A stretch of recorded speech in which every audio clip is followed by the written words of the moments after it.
पति गुरु गौरी गिरा गोस्वामी गिरिजेश सहित शारदा नर्मदा रक्षा करें हमेश। बंदो हनुमत लखन संग रिपुहन भरत सुजान। सिया राम जी को नमनो गाऊं हरि गुण गान। सियावर रामचंद्र पद जय शरणम। हाँ बंधुओं, बालकांड दोहा क्रमांक 79 यहाँ तक हम आ चुके हैं और सप्त ऋषि पार्वती जी की तपस्या स्थल पर आ गए हैं और उनको बहका रहे हैं। और क्या कह रहे हैं? अब सुख सोवत सोचो नहीं। अब क्या हाल है तुम्हारे, जिसे तुम पति के रूप में देखना चाह रही हो, पति के रूप में चाहती हो, अरे वो तो जो है अब तो सब कुछ त्याग दिया, तो बैराग धारण कर लिया उन्होंने। भीख मांग बहकाए इधर उधर घूमते रहते हैं। घर में फूटा दाना नहीं है, भूजी भांग नहीं है घर में उनके, और भीख मांगते फिरते हैं। एक राजकुमारी और एक भिखारी के यहाँ जाएगी क्या? कैसे रह सकती है वहाँ? सहज एकाकिन, और जो सदा एकाकीपन जिसे पसंद है, और उसके यहाँ पर भैया गृहस्थी उसकी कैसे बच सकती है, उसके यहाँ नारी कैसे रह सकती है। और मतलब हर तरह से पार्वती जी के मन को टटोल रहे हैं, एक तरह से बहका नहीं रहे बल्कि टटोल रहे, मन को टटोल रहे कि ये कितने गहरे पानी में है, ये शिव जी के प्रति कितना इनका समर्पण है।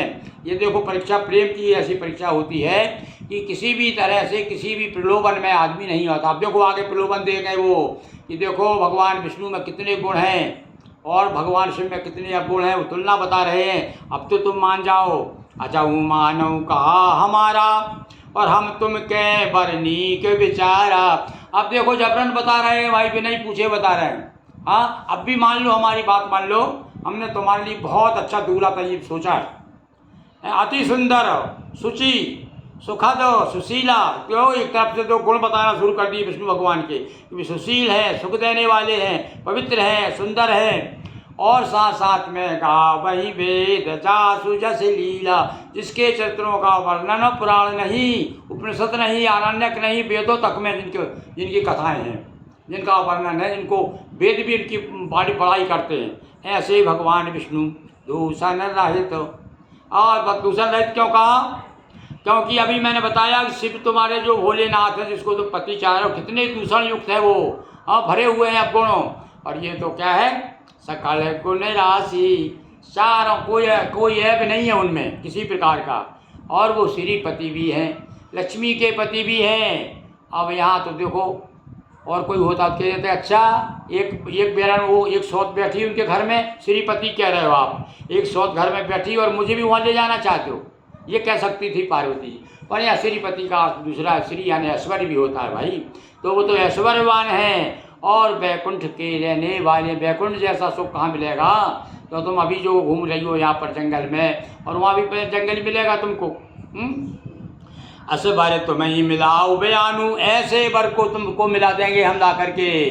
हैं गाओ सुनत पे हंस कहे बचन। अब पार्वती जी हंसने लगी। अच्छा सब समझती थी वो भी कि किस लिए आए हैं, मेरी परीक्षा ले रहे हो, हंसने लगी। अच्छा भाई सुनो, सत्य कहो गिरि भव तनु या, पहले बता दिया था ना कि तू जड़ है, तू उसकी पर्वत की पुत्री है ना, और बुद्धि प्रधान है, तो इसलिए कह दिया कि हाँ।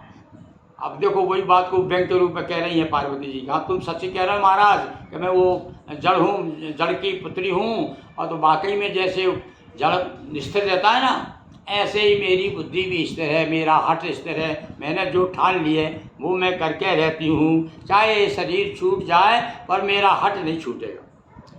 तो कनिकौ पुनि पखानते होई, चारे उसे न पर हरि सोई। और सोना भी जो है पत्थर में से पैदा होता है, पर कितनी जलाओ पर अपना स्वभाव नहीं छोड़ता। नारद वचन न मैं परिहरऊँ।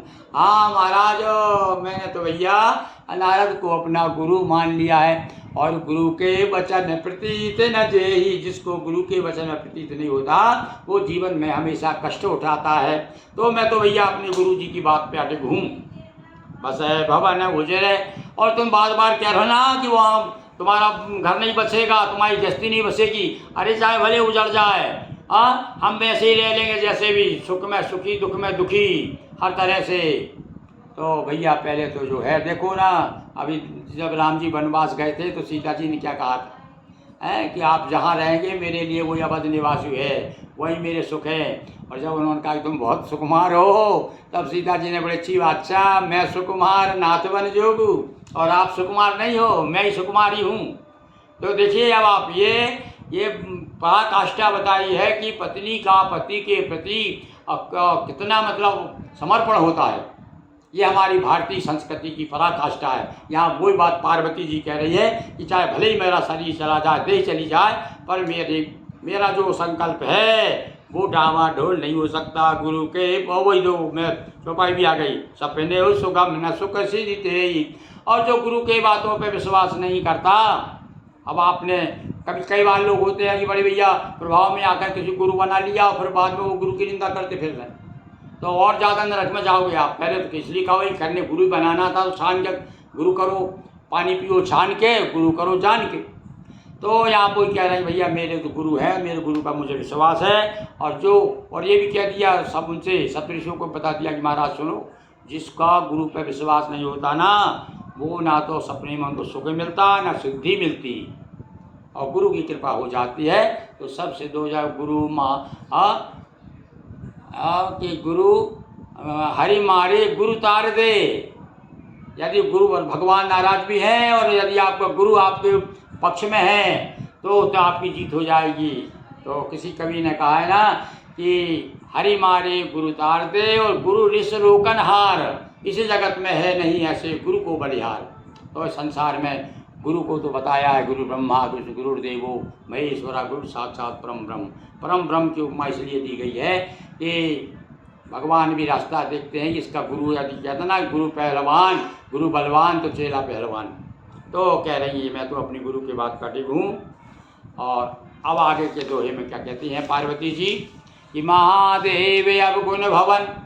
मान लिया कि हमारे महादेव जी में अब गुण के भवन हैं, यानी भरे हुए हैं। जैसे भवन में सामग्री भरे रहती है ना, ऐसे भरे रहते हैं, ऐसे भरे हुए हैं आप गुण।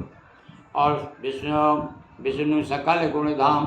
ठीक है, तुम्हारा कहना ठीक है, वह भले ही हमारे काम का नहीं, पर यही कार्य मनरा में जा सन।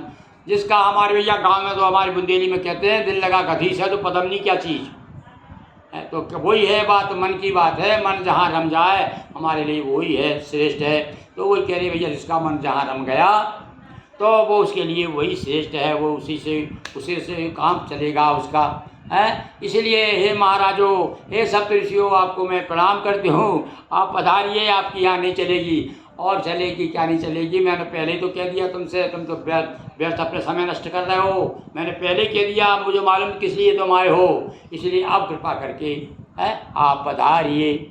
और यदि एक बात और बता दी फिर साथ साथ उनका मन रखने के लिए, भाई कभी सामने वाले का मन भी रखना पड़ता है। जैसे कोई आदमी आया, अरे भाई हमें कुछ पैसे दीजिए, अरे वो क्या भैया सुनो अभी एक आदमी ले गया है यार, तुम पहले आ जाते तो मैं तुमको दे देता।